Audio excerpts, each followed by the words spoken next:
80-an itu mulai dari toko material. Awal mula. Awal mula dari toko material, mencoba yang lain yaitu toko keramik. Kalau zaman dulu itu kita jual sebelum produknya dibuat, kita dapat surat PO aja itu udah laku Pak, kemana-mana. Berbeda dengan sekarang Pak, sekarang kan masih ada Instagram, Facebook. Ya kita harus cari kita punya competitive advantage ya dibanding yang lain. Salah satunya ya dengan menjalin hubungan yang baik dengan customer kita. Kita tidak boleh merugikan orang lain. Merugikan tuh dalam hal kita menjanji tidak mungkin kita penuhi, atau kita membohongi, atau memberikan janji-janji manis ke kita punya customer. Dan kedua ya integritas lah ya. Integritas ya kita kalau udah ngomong A ya kita lakukan A. Sebenarnya nggak terlalu aneh-aneh ya. Tapi janji manis kan in terms of, kan kita nggak mungkin yang luar biasa yang aneh dong. Maksudnya kan ya memang begitu kan maksudnya. Bisa seperti, oh ya wes nanti kita kasih support ini deh, support itu deh. Oh ya ini kualitasnya ini bagus kok, ini paling bagus. Tapi sebenarnya kita tahu bahwa memang produk ini ya secara quality nggak terlalu bagus. Secara growth, tahun lalu kita masih growing. Dan tahun ini mudah-mudahan masih bisa hit kita punya target lah. Gitu. Yang penting dari prinsipal kita masih happy lah Pak. Dengan kita punya penjualan.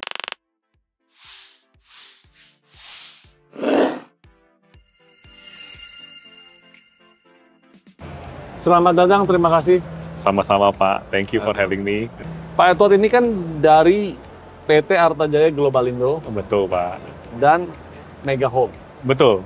Nah itu sekiranya bisa sharing atau bagaimana sejarahnya dan sampai akhirnya dua PT ini atau terus kemudian perbedaannya apa dan bagaimana? Oke. Jadi PT Artajaya Globalindo ini fokusnya itu di distribusi bahan bangunan ya Pak ya, khusus distribusikan bahan betul, bangunan. khususnya di keramik dan granit untuk saat ini. Lantai, dinding, macam-macam Pak.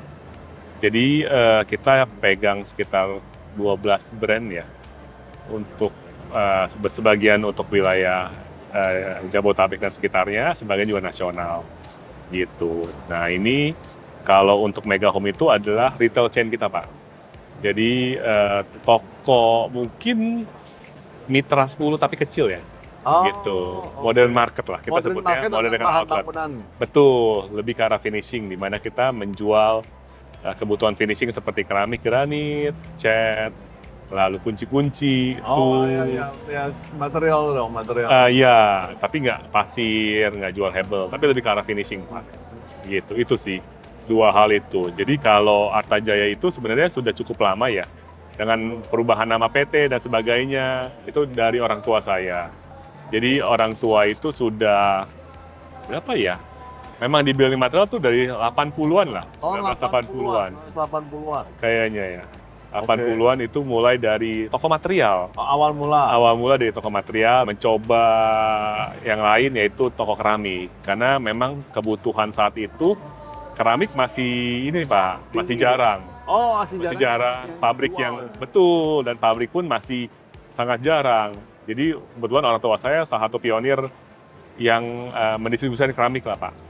Jadi kalau zaman dulu itu kita jual sebelum produknya dibuat, kita dapat surat PO aja itu udah laku Pak, kemana-mana. Berbeda dengan sekarang Pak, sekarang kan masih ada Instagram, Facebook, online marketplace, tim sales yang harus rajin-rajin ya. Kalau zaman dulu, ya berbeda sekali Pak. Oh karena zaman dulu demand-nya begitu tinggi, supply-nya kurang? Betul, jadi dari segi demand itu sudah mulai naik, tapi memang dari segi kesiapan pabrik-pabrik ya, belum banyak Pak yang buat pabrik.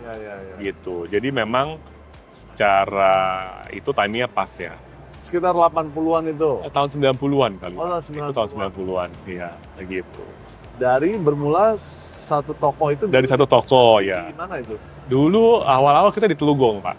Telugong di itu Jakarta Utara ya. Iya, Telugong. Lalu kita pindah ke Percetakan Negara. Oh, jauh dari... Iya, karena memang zaman dulu pusat keramik itu sampai sekarang sih Pak. 3P. Pinang Sia, Percetakan Negara, lalu Panglima Polim.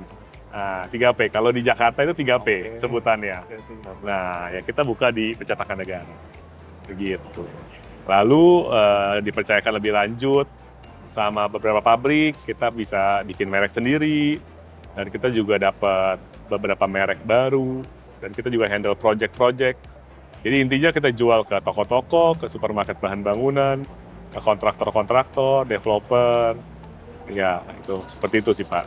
Ya, memang distributor yang langsung dari pabrik ke kalian, baru kalian retail ke bawah lagi. Iya, jadi dari pabrik ke kami sebagai distributor, lalu kami bantu untuk distribusikan ke toko-toko. Kerjasamanya seperti itu, Pak. Dari satu di Percetakan Negara sampai sekarang? Sekarang tetap, Pak, kita lebih fokus distribusi ya. Jadi secara toko ya kita nggak ada toko, di Artajaya itu tidak ada toko, pure hanya distributor.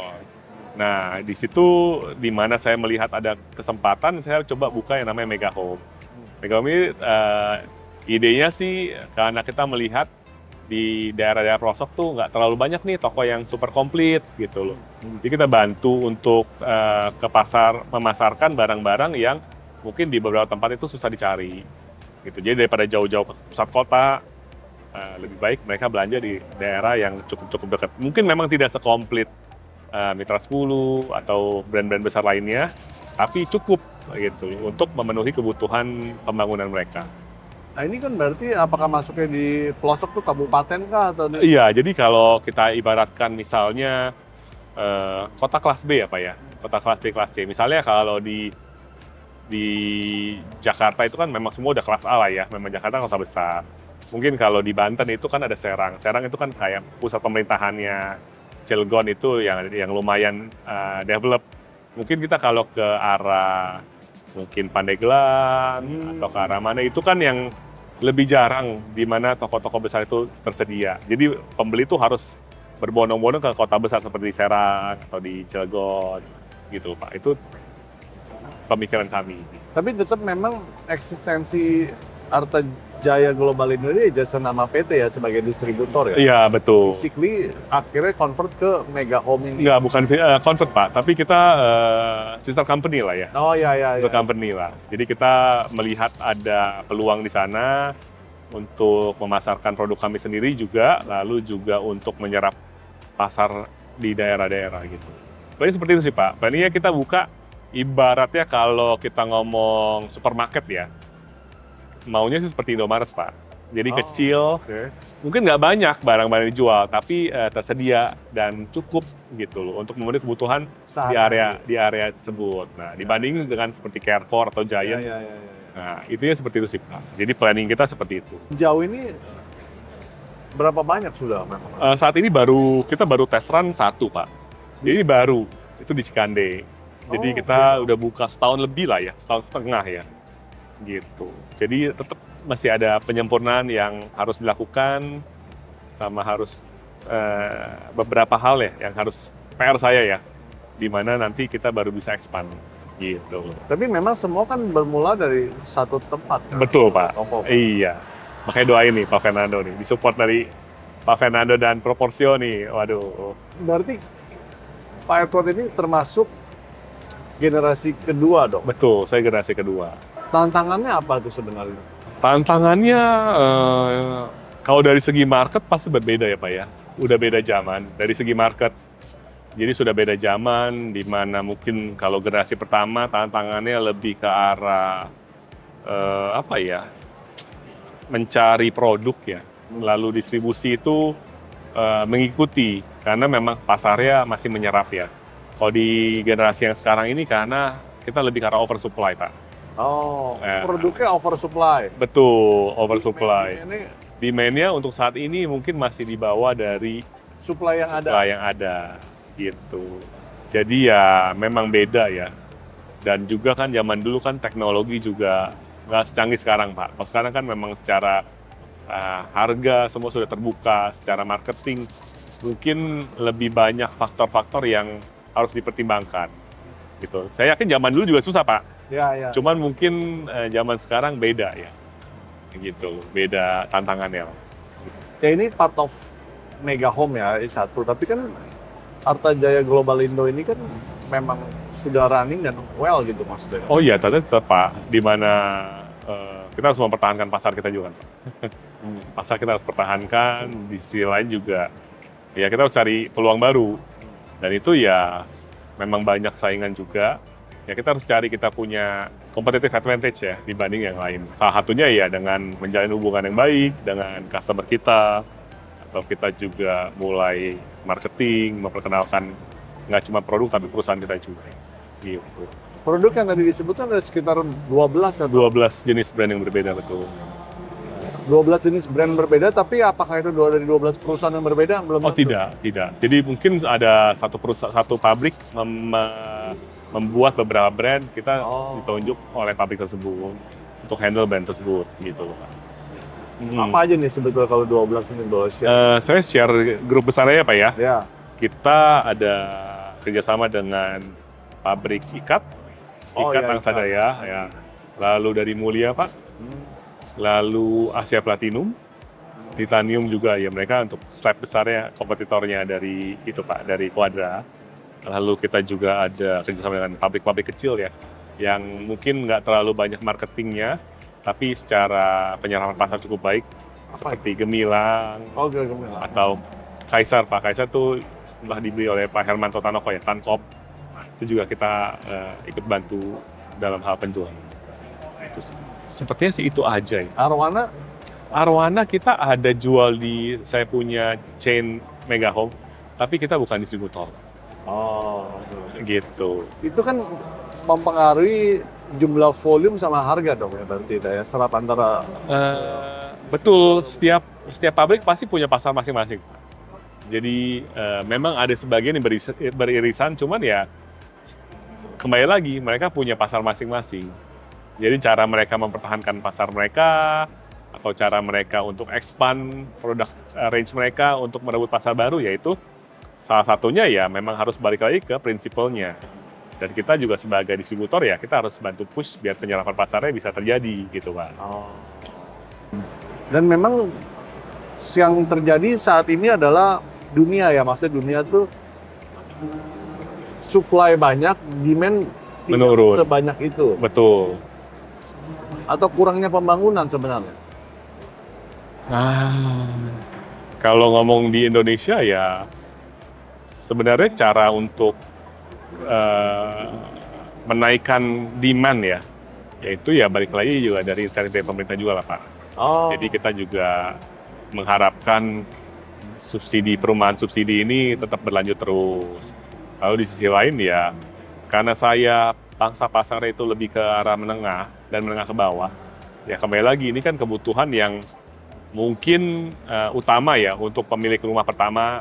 Ya, tapi itu baik lagi ke developer Pak, dan itu baik lagi cara mereka support dari pemerintah seperti apa. Saat ini yang berjalan kan PPN, diskon PPN, lalu untuk rumah subsidi, ya itu kan belakangan memang ada kendala ya dari segi kuota subsidi. Jadi memang penyerapan pasarnya ya berkurang gitu. Tambah lagi kan sekarang BI checking lebih ketat ya. Jadi juga mengurangi lah. Gitu. Di sisi lain juga, ya kalau mereka mau renov rumah kan mereka harus ada uang lebih dulu Pak. Jadi apakah pekerjaan mereka stable, apakah mereka kebutuhan pokoknya sudah terpenuhi, itu baik lagi gitu. Kalau misalnya semua terpenuhi barulah tarik ke kita Pak. Kita kan seperti yang Bapak sebut, sandang, pangan, papan. Kita kan terakhir Pak. Gitu. Lalu kemudian berarti sudah berjalan berapa dekade kalau boleh Kayaknya saya sendiri sudah involve sekitar berapa ya? Sekitar 12 tahun lah di industri ini. Lalu sebelumnya orang tua saya mungkin sudah 20 tahun lebih kali Pak ya. Sudah sampai 3 dekade lebih. 3 dekade lebih, betul. Kemudian ada hal apa yang dibawa ya, inovasi hingga tetap menjadi relevan selain mega tadi ya? Balik lagi ya, satu kita harus memastikan bahwa barang yang kita jual itu ya memang sesuai dengan permintaan pasar ya. Jadi kalau mungkin dari dulu kita mikir, saya cukup deh dengan satu brand ini. Tapi kan kita harus lihat juga secara portfolio itu produknya apa aja sih yang dijual. Nah, apakah pasar itu menyerap atau memang mereka membutuhkan produk-produk lain gitu. Jadi selama ini ya kita growth tetap bisa terjaga dengan cara menambah brand-brand yang kita jual. Tentu saja kita consider apakah brand itu memang dibutuhkan di pasar gitu loh. Itu salah satunya cara. Lalu kita juga mulai expand ke project-project, kita mulai approach modern market, cara penjual cara e-commerce gitu. Itu semua kita coba gitu. Menambah brand ini kan dalam rangka selera kan ya, atau soal harga? Balik lagi, tiap brand kan punya kelebihan masing-masing Pak. Jadi seperti mobil aja ya. Jadi mobil itu kan ada yang memang die hard fans dari Toyota nih. Kenapa? Karena Toyota itu harga jualnya bertahan, reliable. Tapi ada juga yang demen, oh saya demen Mercy nih, atau saya demen BMW nih karena fun to drive. Nah, baik lagi, setiap brand itu memiliki pangsa pasar atau memiliki target market tersendiri. Kalau saya lihat, ya kita berusaha untuk memenuhi kebutuhan pasar tergantung dari brand tersebut. Jadi kalau saya rasa, oh ini sepertinya saya belum ada jenis customer yang seperti ini nih, saya akan coba cari brand yang dimana masih membutuhkan distributor dan kita lihat ada pangsa pasarnya. Gitu Pak. Bagaimana mengetahui tolak ukur? Oh, ya itu dari kita riset juga lah Pak. Oh. Kita kunjungan ke customer kita lihat tren pasar atau join seperti Megabelt gini kan kelihatan Pak. Oh, jadi kita harus open up ourselves ya. Jadi kita lihat juga sebenarnya di luar itu selain kita tuh ada apa aja sih. Oh, oke. Gitu. Dari sana baru kita bisa belajar. Gitu. Sepertinya sih ini nih lagi in nih. Atau ini nih yang kayaknya bisa bantu kita untuk approach new customers atau dapat new leads. Gitu Pak. Oh, menarik sekali ya. Memang tidak semudah itu juga. Saya rasa semua nggak ada yang mudah Pak. Saya lihat kita lihat kulitnya orang mungkin wah gampang ya ini ya. Tapi ternyata ketika kita jalankan sendiri juga nggak ada yang mudah Pak. Saya pikir kan buka toko, oh gampang lah. Kita kan dari pabrikan langsung, secara harga kita kompetitif. Tapi ketika kita menjalankan langsung, secara operasional, secara marketing, secara display item, waktu jam buka, tata cara, SOP, approach customer, itu semua kan sesuatu yang baru yang harus kita pelajari gitu. Oh, karena sebelumnya kan nggak pernah langsung retail pada customer. Betul. Ya di sisi yang lain, karena kita sudah mulai ada hal retail seperti ini, itu juga membantu kita mengerti ya, soalnya pasar tuh arahnya seperti apa sih, gitu loh. Ya itu jadi saling membantu lah ya. Jadi knowledge buat tim kami yang di distribusi juga, gitu. Oke. Terus kemudian secara volume itu sebetulnya kalau range roughly itu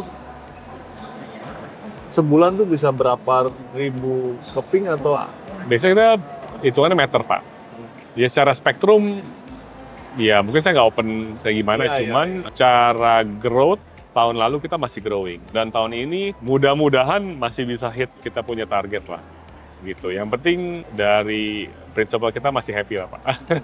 Dengan kita punya penjualan. Kalau hitungan berapa meter mah, kalau gitu jual yang besar-besar dong, lebih gampang dong. Enggak dong Pak, baik lagi kan semua ada pasarnya. Jadi ketika kita jualan ya kita juga ada target dan pasarnya beda-beda Pak. Jadi mungkin dari segi high-end produk kita ya kita nggak bisa jual sebanyak produk kita yang low-end. Gitu loh. Karena kan pasar ya mengerucut ya Pak ya. Yang paling bawah kan yang mungkin menengah ke bawah. Lalu yang barang-barang yang lebih mahal kan akan dikonsumsi oleh tier-tier yang lebih high-end lah ya. Gitu. Jadi baik lagi secara volume ya berbeda-beda lah untuk tiap-tiap pabrik, gitu. Nggak mungkin sama juga, gitu. Sama lah Pak, kayak kalau penjual kaos oblong sama tailor yang memang terkenal kan nggak mungkin volume sama, gitu. Tapi cara berpikirnya jelas berbeda karena kan yang satu mengejar quantity, yang satu mengejar kualitas. Betul. Jadi cara kita approach customer juga pasti berbeda. Dan tipe customer-nya pun pasti akan berbeda. Jadi approach yang kita lakukan ke customer A, mungkin dia happy, tapi kalau ketika approach yang sama kita lakukan ke customer B ya, mungkin dia akan marah ke kita. Gitu. Lalu sebetulnya kan sekarang sebagai second generation ya, bisa sharing apa yang ditanamkan atau apa yang diemban misi awal daripada first generation kepada seorang second generation, apa ya? dan bagaimana secara detail atau filosofi berbisnis? Apa ya? Saya sih lihatnya pertanyaan bagus ya. Saya harus pikir dulu nih. Tapi secara general sih hal yang ditanamkan tuh simple sih Pak. Satu yaitu kita tidak boleh merugikan orang lain. Merugikan tuh dalam hal kita menjanji tidak mungkin kita penuhi, atau kita membohongi atau memberikan janji-janji manis ke kita punya customer. Itu sih Pak. Dan kedua ya integritas lah ya. Integritas ya kita kalau udah ngomong A ya kita lakukan A. Sebenarnya nggak terlalu aneh-aneh ya. Tapi janji manis kan in terms of, kan kita nggak mungkin yang luar biasa yang aneh dong. Maksudnya kan ya memang begitu kan maksudnya. Bisa seperti, oh ya wes nanti kita kasih support ini deh, support itu deh. Nah, atau kita janji, oh ya nanti coba kita akan harganya kita coba fix. Misalnya selama berapa tahun gitu loh, janji ke developer. Tapi kan ya hal seperti itu ya menurut saya daripada, oh ya ini kualitasnya ini bagus kok, ini paling bagus. Tapi sebenarnya kita tahu bahwa memang produk ini ya secara quality nggak terlalu bagus. Ya buat apa kita bohong Pak? Karena kalau kita janji hubungan jangka panjang ya pasti akan, barang itu kan akan dipakai terus nih. Apalagi di tempat-tempat komersil ya. Saya rasa juga setelah 1-2 tahun ownernya lihat, loh kok ini saya masih ingat nih Pak Edo ngomongnya A nih, loh kok yang terjadi malah C nih. Wah, ya itu juga kan namanya ya kita janji manis Pak, kita berbohong kepada customer kita gitu. Ya, ini memang menjadi penting ya ketika kita lihat bicara konteksnya soal harga tadi ya, soal fix ya. Karena kan ininya jangka panjang ya, maksudnya suatu project berlangsungnya lama gitu ya. Sedangkan nggak selesai sekian banyak karena jumlah unit yang mesti diselesaikan itu banyak sekali, jadi bertahap ya. Dan suatu saat bisa aja harga akan berfluktuatif kan? Ya, kita biasa MOU Pak. Kalau memang jumlahnya cukup besar, kita akan buat kontrak di mana ya sudah ada pembicaraan awal lah. Dari segi harga, dari segi volume, itu yang bisa kita bantu. Gitu. Lebih ke arah gini sih Pak, maksudnya bohong itu kayak, oh kita tahu nih, ini kita sebenarnya barang kita kualitasnya seperti apa, tapi kita overspec lah ya. Seperti kita janjiin, oh ya ini mobil Avanza nih, yakin saya bisa lari di atas 240 km per jam nih. Nah kan dia belum coba kan, tiba-tiba pas dibeli, dicoba, loh kok begini gitu. Oh, oke. Seperti itu loh Pak, maksudnya salah satu yang saya sebut janji manis itu seperti itu. Sedangkan mereka atau para customer sebetulnya sedikit awam lah ya. Enggak juga lah. Ya, sedikit awam dan oleh karena itu kalian lah ceritakan atau kalian yakinkan lah ini loh speknya ini begini loh. Karena kita banyak pegang brand ya Pak ya, jadi kita tahu lah kira-kira sebenarnya setiap produk itu cocoknya untuk seperti apa. Jadi kita juga nggak mungkin kan untuk rumah yang harga misalnya rumah subsidi ditawarkan marmer yang mahal, itu kan nggak mungkin. Satu, karena kita juga harus consider sebenarnya siapa sih pembelinya. Nah di sisi lain juga kita nggak mungkin kasih yang terlalu jelek nih, karena kita kalau kasih terlalu jelek nanti begitu customer serah terima mereka marah. Jadi kita harus cari tipping point di mana oke, customer mereka pun happy, harga mereka bisa masuk untuk mereka jual ke customer mereka gitu loh. Kita kasih best deal lah ya, yang sesuai dengan produk dan budget mereka gitu. Ya Pak, jadi saya nggak fokus karena saya cuma pegang satu brand. Oh ya ini saya akan gadang-gadang brand ini yang terbaik. Oh mau ini jelek atau gimana? Karena kan kita satu-satunya ya Pak, bener nggak? Satu-satunya ya hidup dan mati kita dari brand itu kan. Tapi kalau kita memang sudah memiliki pengetahuan secara pasar dan global, yang produknya sebenarnya ini bagusnya buat apa sih gitu loh. Kita akan lebih selektif dalam memberikan masukan ke konsumen kita ya, gitu. Menarik.